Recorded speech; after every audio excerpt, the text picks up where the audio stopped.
आज मेरी शादी थी। मैं दुल्हन बन बैठी हुई थी। मैं तो अब पहले से ही खूबसूरत थी, पर आज के दिन और खूबसूरत लग रही थी। शादी में जितने लोग आए थे वह मेरी खूबसूरती की तारीफ कर रहे थे, पर मैं बहुत दुखी और उदास थी और मन में सोच रही थी कि यह क्या गुनाह हो रहा है। मेरे साथ ऐसा नहीं होना चाहिए था। जिस देवर को मैंने अपना दोस्त मानती थी और वह मुझे अपनी भाभी समझता था और मेरे आगे पीछे भाभी भाभी कहकर घूमता फिरता था, आज वही मेरा पति कैसे बन गया। हे भगवान, मैं राहुल का सामना कैसे करूंगी। अभी मैं यही सब सोच रही थी, तभी रूम का दरवाजा खुला। राहुल मेरे रूम में आ गया। राहुल को अपने रूम में आता हुआ देख मैं अपने आप में सिमट गई, मानो मेरा और राहुल का सामना पहली बार हो रहा हो। जिस देवर को मैं चिढ़ाते हुए थकती नहीं थी, आज वही देवर मेरा पति बन चुका है। राहुल अंदर आकर मेरे पास बैठा। राहुल को अपने पास बैठा हुआ देख आज मेरे पूरे शरीर में एक करंट सा लग चुका था। नहीं, मुझे तुमसे कोई बात नहीं करनी। तुम अभी और इसी वक्त मेरे रूम से निकल जाओ। राहुल बोला, नहीं दिया, ऐसा मत कहो। मैं रूम से निकल जाऊंगा तो मम्मी पापा क्या सोचेंगे। पर मुझे राहुल की बात बिल्कुल समझ में नहीं आ रही थी, क्योंकि मेरी शादी राहुल से जबरदस्ती हुई थी। राहुल अफसोस भरी निगाहों से मुझे देखने लगा और कुछ देर बाद वो रूम से निकल गया। मेरी पहली शादी मेरे पति विकास के साथ बड़े धूमधाम से हुई थी। मेरी और विकास की लव मैरिज थी। विकास मुझसे बहुत प्यार करते, ऊपर जान छिड़कते। जितना प्यार विकास मुझसे करते उतना ही कई गुना मैं उनसे करती थी। जब मैं विकास की दुल्हन बन इस घर में आई थी तो साथ में मेरे सास ससुर और मेरे छोटे देवर राहुल, हम एक साथ इस घर में रहते थे और मेरे देवर तो मेरे लाडले थे। मायके में मेरा कोई मेरे सास ससुर मुझसे बहुत प्यार करते। मैं भी उनकी सेवा में कोई कमी नहीं करती। भाई नहीं था, इसलिए मैं राहुल को देवर होने के साथ साथ अपना भाई भी मानती थी। राहुल अभी कॉलेज में पढ़ाई करते थे। वह घर आकर मुझसे अपने कॉलेज की बातें शेयर करते। हमारा परिवार बहुत खुशहाल परिवार था। एक दिन की बात है, राहुल अपने रूम में पढ़ाई कर रहे थे और मेरे सास ससुर हॉल में टीवी देख रहे थे और मेरे पति कहीं काम से बाहर गए थे। तभी अचानक मुझे चक्कर आया और मैं किचन में ही गिर गई। मैं किचन में काम कर रही थी। किचन में कुछ गिरने की आवाज़ सुनकर राहुल दौड़ते हुए किचन में आए। हॉस्पिटल जाने के बाद पता चला कि मैं मां बनने वाली हूं। घर में सभी बहुत खुश हुए। विकास के खुशी का तो ठिकाना ही नहीं था और साथ में राहुल भी चाचा बनने की खुशी मना रहे थे। मैं जब हॉस्पिटल से घर आई तो मेरी सासू माँ ने मुझसे कहा कि बेटा, मेरे घर में बहू का पहला बच्चा मायके में पैदा होता है, इसलिए तुम्हें कुछ दिन बाद अपने मायके जाना होगा। इस बात पर मैंने कहा, कोई बात नहीं मम्मी, यह खबर मैं अपनी मम्मी पापा को भिजवाऊं दूंगी।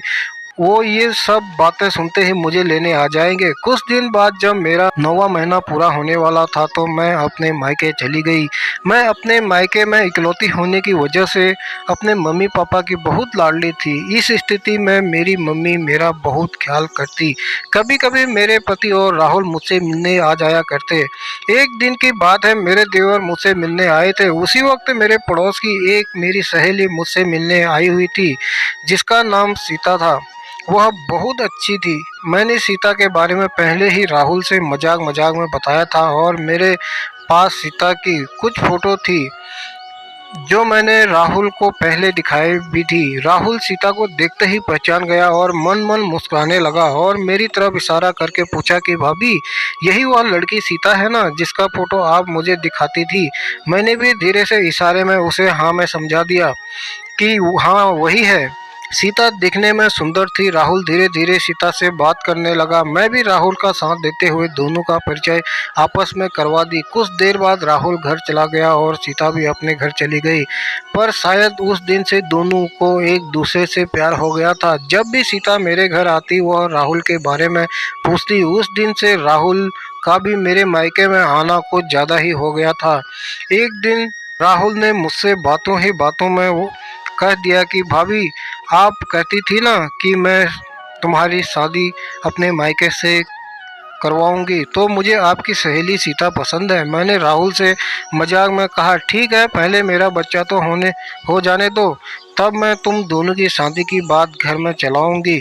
कुछ दिन बाद मेरे डिलीवरी का डेट आ गया और मुझे बेटा पैदा हुआ। घर में सभी बहुत खुश थे और मेरे पति विकास की खुशी का तो कोई ठिकाना ही नहीं था। बच्चा होने के बाद मैं ससुराल आई। ससुराल में मेरा बहुत धूमधाम से स्वागत किया गया। राहुल तो अपने भतीजे से इतना प्यार करता कि उसका ज़्यादातर टाइम मेरे बेटे दिवांश के साथ ही गुजरता, क्योंकि विकास का तो ज़्यादातर टाइम काम के सिलसिले में बाहर ही गुजरता और वो जब थक हार कर घर आते तो दिवांश सो चुका होता। इसलिए दिवांश अपने चाचा राहुल के ज़्यादा क्लोज था। दिवांश अब धीरे धीरे 1 साल का हो गया था। घर के कामों में और दिवांश को संभालने में मैं इतनी बिजी हो गई थी कि मैं राहुल से किया हुआ वादा भूल चुकी थी। एक दिन राहुल ने खुद याद दिलाया भी, भाभी शायद आप कुछ भूल रही है। मैंने कहा, क्या? तभी वहाँ पर अचानक विकास आ गए और उन्होंने ऐसी खबर सुनाई कि मैं तो दुखी हो गई। उन्होंने कहा, अगले 2-3 दिनों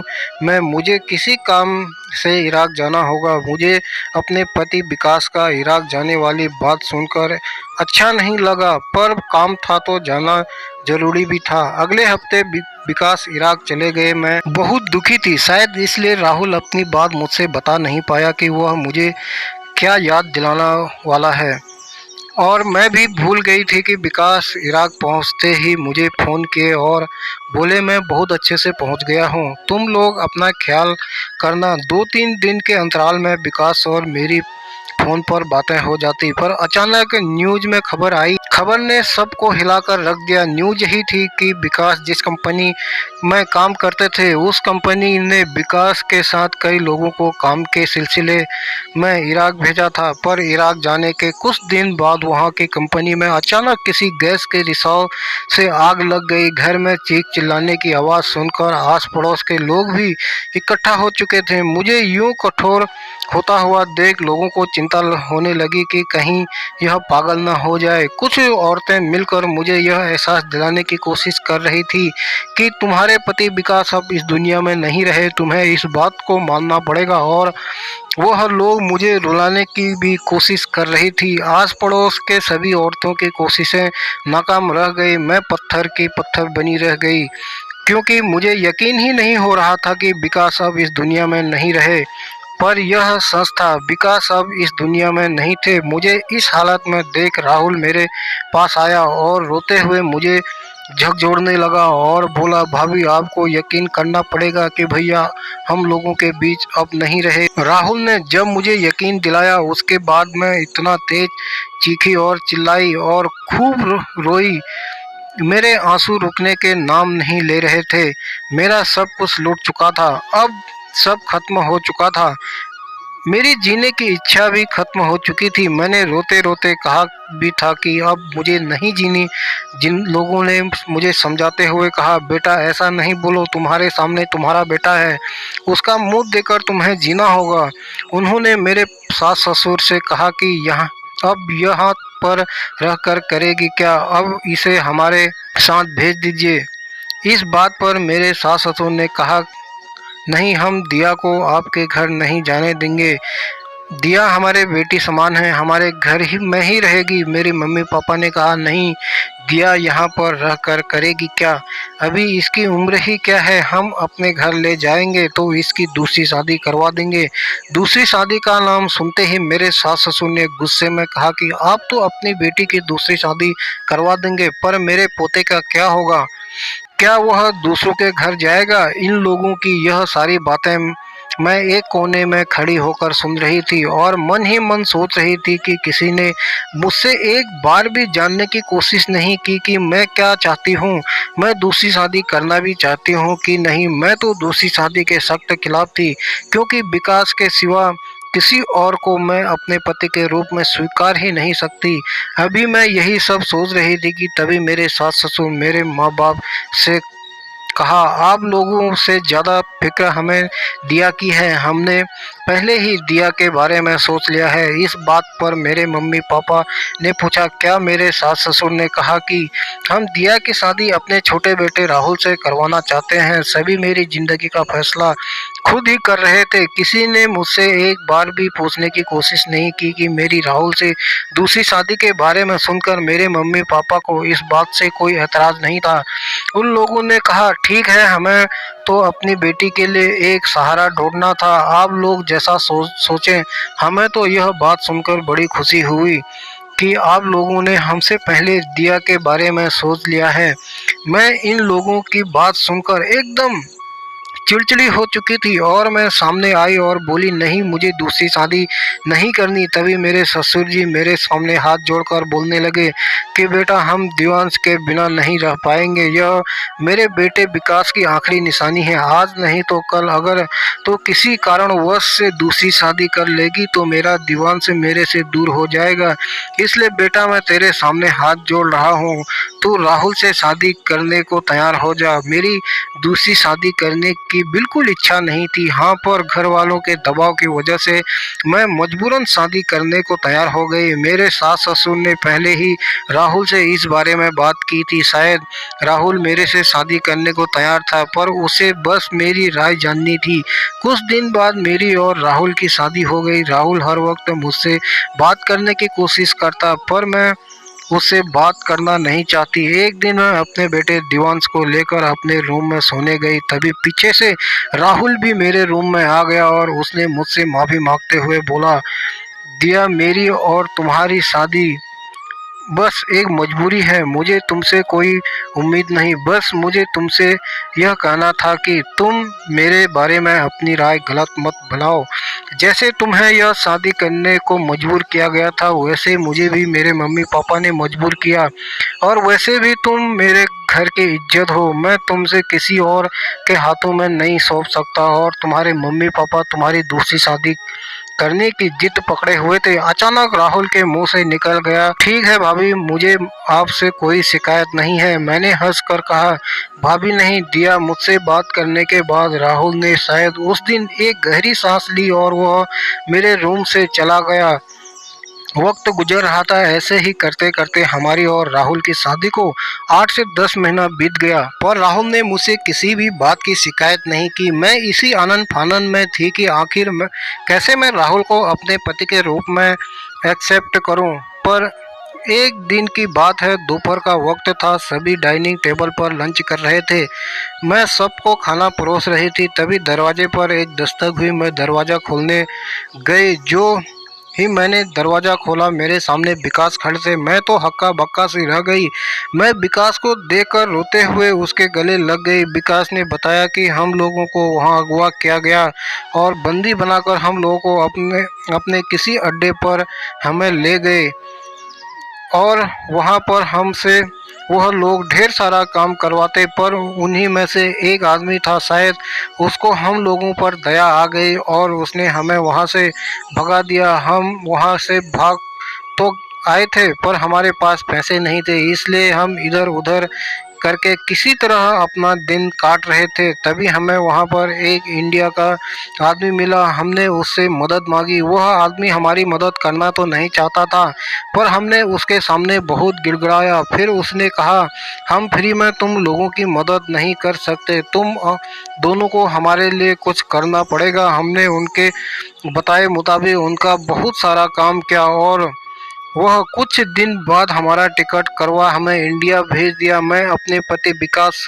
के मुंह से यह सब सुनकर बहुत खुश हुई कि चाहे किसी भी तरह से उसकी जान बच गई, पर हमारे अंदर एक बात खटक रही थी। मेरे सास ससुर भी अपने बेटे विकास को देखकर बहुत खुश हुए, पर उनके अंदर भी शायद कुछ खटक रहा था कि अब क्या होगा, किस्मत भी हमारे साथ क्या क्या खेल खेलती है। हमारे दोनों बच्चों की जिंदगी आज बर्बाद हो गई।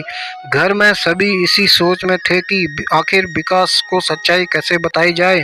मैंने विकास को भी खाना खाने के कुछ देर बाद विकास रूम में आराम करने के लिए चले गए। तभी मैं अपने सास ससुर के रूम में गई, वहाँ पर राहुल भी मौजूद था। हमने धीरे धीरे इस बारे में बात करना शुरू किया कि अब क्या होगा, कैसे हम विकास को समझाएंगे। अगर हम लोग इस बात को छुपा भी लेते तो हम मोहल्ले वालों से यह बात छुपने वाली नहीं है। अभी हम लोगों में यही सब बातें हो रही थी। तभी अचानक वहाँ पर विकास भी आ गए और उन्होंने हमसे पूछा क्या बात है, सभी बड़े परेशान हैं। राहुल ने कहा नहीं भैया, बस वैसे ही, आइए बैठिए। राहुल ने हिम्मत जुटाते हुए अपने भाई को सारी सच्चाई बता दी। विकास भी बहुत सोच में पड़ गए। उन्होंने कहा जो हुआ गलत हुआ, पर होने को कौन टाल सकता है। पर मैं अब चुप रहने वालों में से नहीं थी, क्योंकि मुझे अपने परिवार को बचाना था। मैंने विकास से कहा विकास, मेरी और राहुल की शादी हुई है, पर हम दोनों ने आज तक एक दूसरे को छुआ तक नहीं। इस बात पर राहुल ने कहा हाँ भैया, भाभी सही बोल रही है। यह बात सुनकर मेरे सास ससुर एक दूसरे का मुंह देखने लगे। मैं यही कर रोते हुए अपने रूम में चली गई। कुछ देर बाद विकास मेरे रूम में आए। वो मुझे चुप कराते हुए कहने लगे दिया चुप रहो,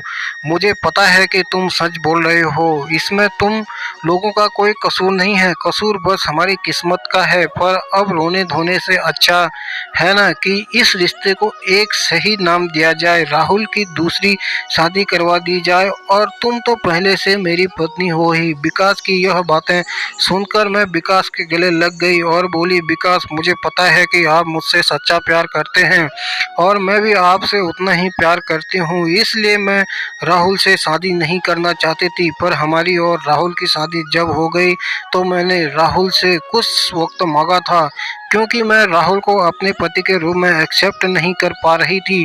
विकास ने कहा जाने दो दिया, अब मुझे कुछ नहीं सुनना। मुझे तुम पर और राहुल पर पूरा विश्वास है, पर अब यह चिंता करो कि राहुल की शादी किससे की जाए। विकास के मुंह से यह बात सुनते ही मैंने तुरंत सीता के पास फ़ोन किया, पर सीता मेरा फ़ोन उठा नहीं रही थी, क्योंकि सीता राहुल से दिल से प्यार करती थी और मेरी सबसे जब से राहुल से शादी हुई थी सीता मुझसे नफरत करने लगी थी। पर यह बात भी मुझे पता थी। सीता ने अभी तक शादी नहीं की थी। अगले दिन हमारा पूरा परिवार मेरे मायके गया। राहुल आज बहुत खुश था, क्योंकि उसका प्यार सीता थी, मैं नहीं। मुझसे शादी तो उसने मजबूरी में की थी। सीता को मेरी मम्मी मेरे घर बुलाई। सीता जब मेरे घर आई तो विकास को देखकर शौक हो गई। मैंने सीता को समझाते हुए सारी बातें बताई। सीता खुश हुई और वह राहुल से शादी करने को तैयार हो गई। और कुछ दिन बाद राहुल और सीता की शादी बड़े धूमधाम से हुई। अब हमारा परिवार एक संपूर्ण परिवार बन चुका है। हम अपनी जिंदगी में बहुत खुश हैं। प्यार अगर सच्चा हो तो उसे कोई जुदा नहीं कर सकता, जैसे कि दिया और विकास का प्यार। तो दोस्तों, आप लोगों को मेरी कहानी कैसी लगी? अगर मेरी कहानी पसंद आई हो तो लाइक करें, कमेंट करें, और मेरे चैनल पर नए हो तो मेरे चैनल को सब्सक्राइब करें और शेयर करें। धन्यवाद।